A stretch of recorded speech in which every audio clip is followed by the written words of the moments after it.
Je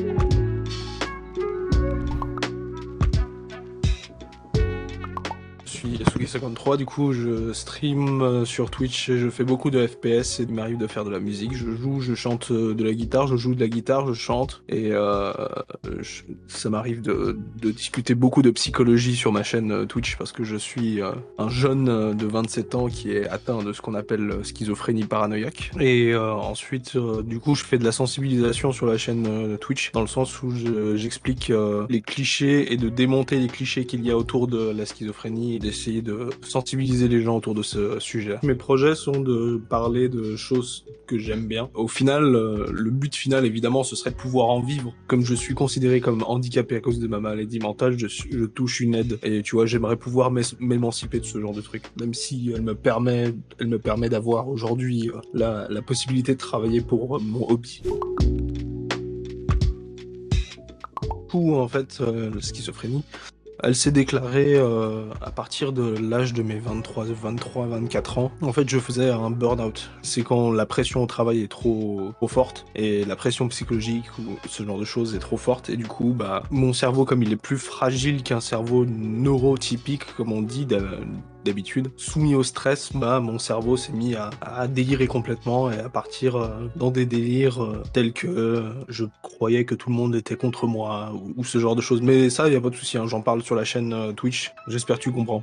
Oui, t'inquiète pas. Je pense qu'à peu près tout le monde est passé sur ce principe-là d'un petit burn-out et voilà. J'ai toujours rêvé d'être youtubeur, du coup, ou travailler sur les réseaux sociaux. Twitch, je connaissais pas et je suis tombé dessus par hasard en tombant sur la chaîne du French Stallion. Il est en live en plus actuellement. C'était la première chaîne Twitch que j'ai découvert. Je trouvais ça hyper drôle. C'est un mec qui joue de la guitare et puis qui fait la fête. Alors en gros, il délire complètement sur son live. Et puis après, je me suis dit pourquoi pas moi. Et du coup, j'ai ouvert ma chaîne Twitch au premier confinement. J'avais déjà une chaîne Twitch en 2015, mais je l'utilisais pas. Et au premier confinement, je me suis dit vas-y, je me lance. Et j'arrêtais pas de jouer à Warzone à ce moment-là et je faisais pas beaucoup de just chatting, mais je me suis lancé naïvement sans réfléchir aux conséquences. C'est vraiment... En vrai, travailler sur Twitch, ce serait l'idéal. Ce serait l'idéal parce que je pourrais faire tout ce que j'ai envie, que ce soit de la musique, que ce soit des documentaires, des reportages, des reacts, En fait, c'est ça qui est bien avec Twitch, c'est que c'est vraiment polyvalent. Tu peux faire ce que tu veux. Mon plus grand rêve, ce serait de pouvoir chanter avec Ed Sheeran. Tu fais une petite cover avec lui là, hop.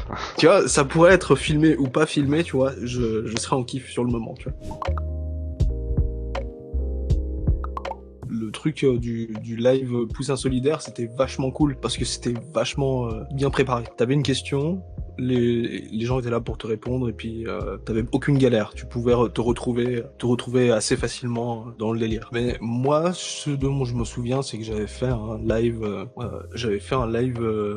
Just Chatting, ensuite Call of Duty déguisé en full tactique. C'était assez drôle.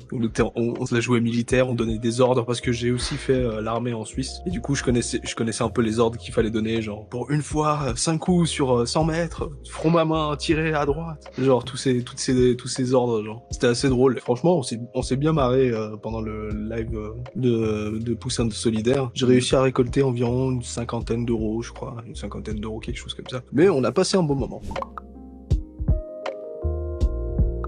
Effectivement, j'ai eu peur des remarques, mais après, c'est comme les remarques sur mes couleurs de peau. Au final, il faut réussir à passer au-dessus de ça et essayer de comprendre la personne en face. Et puis, si la personne en face, c'est juste un troll, on banne, quoi. Après, si la personne en face n'est pas vraiment un troll, mais qu'elle a des idées un peu bizarres, on va essayer de questionner et puis remettre en question et puis essayer de réfléchir avec elle pourquoi elle pense ça, tu vois.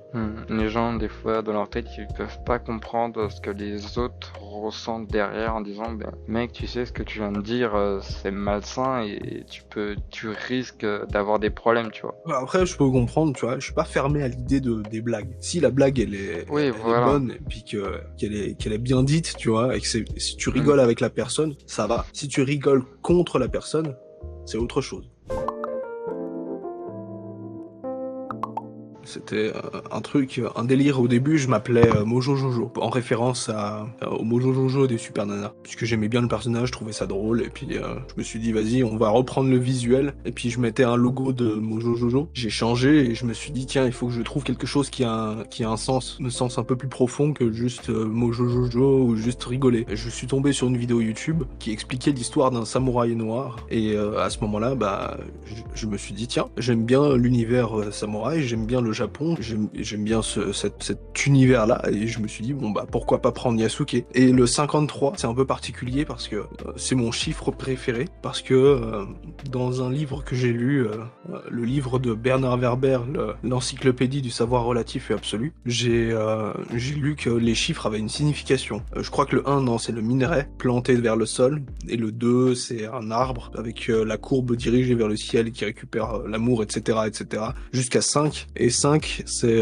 l'homme conscient, et 3, c'est l'animal. Et du coup, Yasuke, c'est un samouraï noir qui est devenu un petit peu populaire. Ok. C'est l'unique samouraï noir qui a existé au Japon, qui s'est fait Un qui a prendre sous existé? tutelle Ok. qui a existé au Japon, qui s'est fait prendre sous tutelle par Nobunaga, un noble japonais qui était fasciné par sa couleur de peau. Et du coup, au début, il le croyait pas. Au début, il le croyait pas, et du coup, ils ont essayé de le nettoyer à force. Ils ont essayé de le nettoyer très fort, et ils se sont rendus compte que ça partait pas.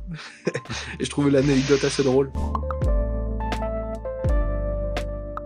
Comme je l'ai dit tout à l'heure, mon interprète préféré c'est Ed Sheeran, mais j'écoute beaucoup de styles de musique différents. Mais c'est vrai que j'ai une certaine aversion pour les musiques qui sont dissonantes. J'aime beaucoup un style de musique en particulier, c'est la musique des années 30, avec The Ink Spot, les frères The Miles Brothers, la radio Fallout par exemple. Après, il y a aussi C'est les années 80 aussi, où il y a des musiques pas mal. tout ce qui est jazz, blues, tout ça, moi j'adore. Le blues, Bill c'est pas trop mon Winters, style. t'arrives pas à accrocher? Ah, j'arrive pas à accrocher. Après, c'est comme toi avec le rap. Après, moi, c'est le rap, j'arrive à écouter. Parce que j'écoute du Damso, j'écoute du Vald, mais j'écoute du rap commercial. J'écoute pas du rap puriste. Je vais pas me mettre à écouter des petits rappeurs qui viennent de sortir. Moi, j'écoute vraiment ceux qui sont déjà en place. C'est bien d'essayer de comprendre comment ils ont fonctionné pour essayer de faire un hit ou essayer de comprendre la musique en général. La musique en soi, c'est quelque chose qui est beaucoup plus grand que moi ou que un artiste en particulier. Il faut réussir à faire transposer ses émotions à travers la musique. Et ça, c'est le plus compliqué. J'espère en tout cas la vidéo vous a plu les amis. Si c'est le cas, n'hésitez pas à vous abonner, à laisser votre meilleur pouce bleu et puis à laisser un commentaire si vous voulez voir quelqu'un que vous connaissez davantage. Et puis c'était Jason Ryder et Yasuke. Je vous dis bye tout le monde.